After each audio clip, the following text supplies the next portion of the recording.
Stage. Now, it's been a very busy day in Parliament today. Finance Minister has announced major interventions in the mid-year review, an estimate including 100 billion cedi COVID-19 alleviation and revitalization of enterprises support program. They call it Ghana Cares. Let's listen to the Finance Minister. Mr. Speaker, while fiscal consolidation and stellar macroeconomic performance are critical to robust and sustainable economy, President Akufo-Addo believes that this must reflect first and foremost in improvements in the everyday life of, as we know, my fellow Ghanaians. Consistent with this belief, government for the past 3.5 years have been implementing a number of flagship programming to spearhead a broad-based economic and social transformation and deliver these fundamental services to all Ghanaians.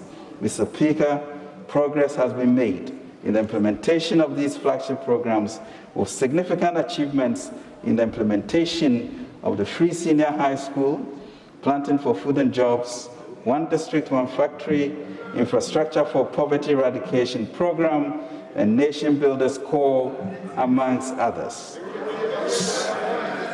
Soon to add 111 hospitals. These programs have brought needed reliefs and impacted positively on all the lives of all ordinary citizens. Mr. Speaker, free senior high school has saved parents and guardians a cumulative total amount of 3.2 billion since 2017, and that is money in their pockets and investments in their future. This intervention has sustained the schooling of 1,199,750 students to date, a marked increase from the 813,443 students enrolled in 2016 and 2017. Mr. Speaker, the Akufo government in 2005-20 and 2006 academic year rolled out the Ghana School Feeding Program to provide at least one meal to school children in deprived communities between 2016 and now. The feeding program, Mr. Speaker, has been extended to reach 2,980,000 pupils in deprived communities, representing, Mr. Speaker, an increase of 78.3% in beneficiaries. Well, we're going to be breaking down every stage of the mid-year review and estimate today. Former Finance Minister Seth Terpker is joining us via Zoom to help us understand his clear perspective on this particular presentation this day. Hello, sir. Many thanks for having us here on Business Live. So first of all, what were your highlights? What were the highlights for you in this particular budget? Yeah, thank you very much. The first for me is, I would say, a disappointment. You know, that the government has not aligned itself to the deficit level. It keeps repeating that our deficit was 4.7 at the end of 2019. That is not what Fitch believes. That's not what IMF believes. That's not what Moody's believes. And just yesterday, that is not what EIU believes. And so I think we should be very clear as Ghanaians that there is a wide gap between what the government is telling us and what these international agencies are telling us. That's my first. Also, I think there are too many general statements. For example, to say that this is the first time in 25 years, you know, that Africa is going to go into recession. Is it Africa as a continent, and what's the measure, average? Well, he was basing most of these projections. He was basing most of these projections on IMF figures and even that of the World Bank. We have seen for sure that most of these, organizations have reviewed downwards the projections for the world economy. COVID-19, they claim, is the main reasons for that. Please, just if you be patient. Yes, I follow the IMF Outlook presentations online. He made a categorical statement that 25 years. I don't think that the fund made such that Africa is going to a recession. Most of Africa. Because during the global financial crisis, Nigeria went into recession. South Africa is still in a recession. Angola went into recession, many countries, 2016 in particular. Ghana and a few were the only ones that didn't go into recession. But those are just my general. But the key one is a non-adjustment. And I think we are seeing a phenomenon where, unlike 2016, he spoke about the contracts. I think we'll have time to look at this in detail. Exactly. Yes. But we are going to, I think we should be prepared. We are going into 2021 without doubt that the deficit is going to be in excess, no matter what we are told. It's going to be around 12, 13% from the figures. Now, my other quick take is, even if you look at the appropriation, there's only one line that tells us, in the supplementary, 11 billion. There's no details. I haven't seen it. What you see are long details on roads, the traditional areas, and other areas of promises. What we would have expected, given the priority of COVID, is, and if we are going to be borrowing some more, and we're told we're going to be very specific on what we are going to be giving private sector. We are only being told now that it's some fund that's going to be created.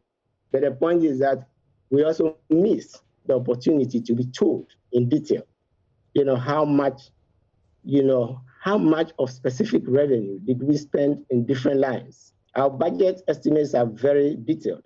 So we could have been told that under COVID, we spent so much on wages, we spent so much on interest payment, we spent so much, if you can divide all those things. We didn't see any of those. It's a major Mr. Terpker,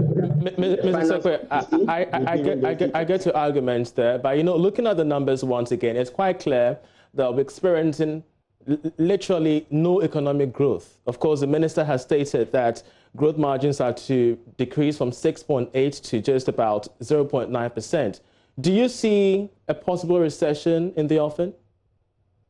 Yeah, well, by IMF has said that we see a recession, already, unless there's a rebound in the second half of the year as businesses are opening. And if we probably, a vaccine is found, to stem it. But once we are in the second half of the year, July going into August, I don't think that any gains that will be made in the last 4 to 5 months of the year, even if it's discovered in the quarter, would be sufficient to offset the downturn that so much of the globe is going to go into a downturn. Just like the global financial crisis.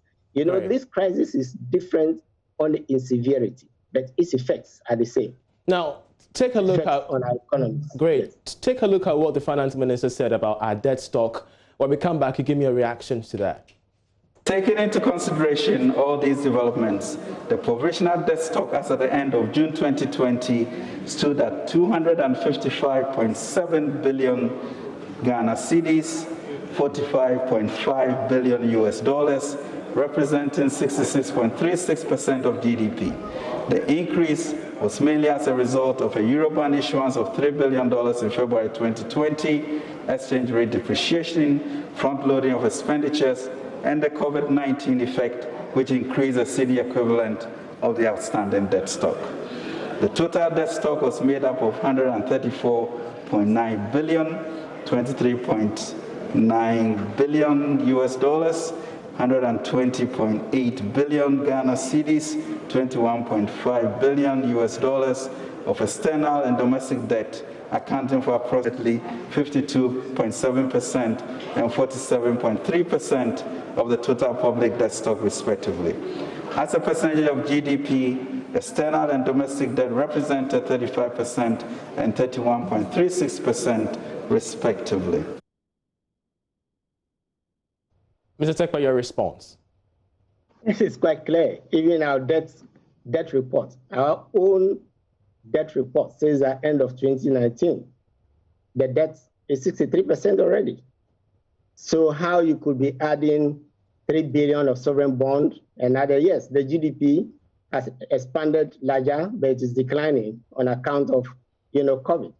So again, I do not know where the figures are coming from. We will see the details and interrogate it. But the point is that we were at 63%, even by our own debt report, following what the fund, stated at the end of 2019.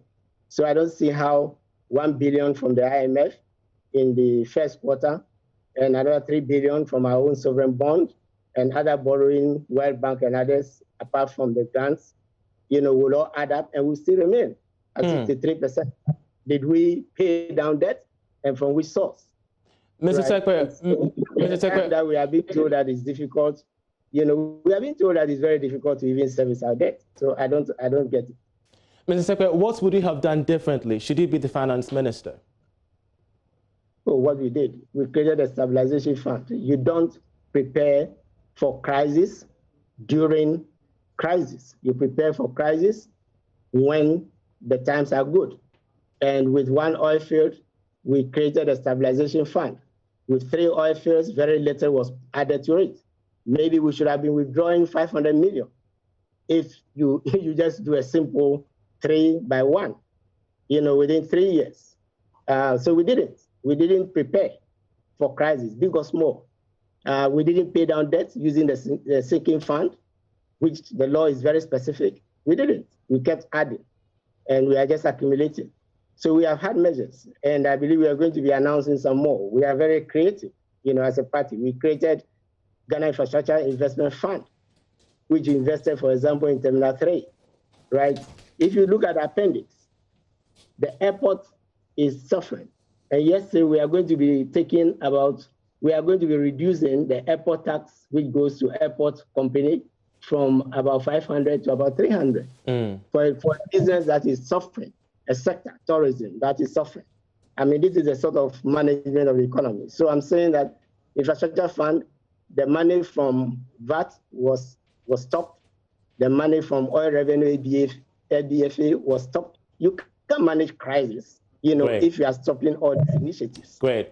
So our record is there to show that we were better prepared in terms of reduction of the first sovereign bond by 500 million from oil revenue, in terms of, the sinking fund that was used to reduce that, the stabilization fund, contingency fund, which was never restored.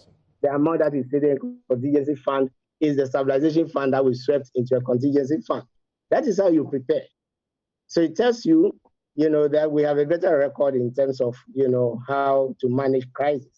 And you prepare, let me repeat, for crisis when times are good. When times were good, we were increasing, taxes, right? Rather than reduce the taxes and remove the temporary and other taxes. It's in crisis that you bring in those measures. We increase ESNA, we increase PIT, we change, the NPP, changed the ban. Those who are taxed at 15% are now being taxed at 17.5%. These were done pre-COVID. And my last point, I insist that we should be able to distinguish between the borrowing that is going for COVID and the borrowing that's not going for COVID. Because if you look at the supplementary budget, that is in the appendix. COVID is just one line. All the rest are traditional areas, of the budget. So it's very, very important. Mr. Terpker, we're so grateful. I think we would have to get enough time to expand these discussions, but for the meantime, we're so grateful for your analysis and your thoughts here with us. He is the former finance minister sharing his thoughts. He's described the mid-year budget review and estimate as disappointing.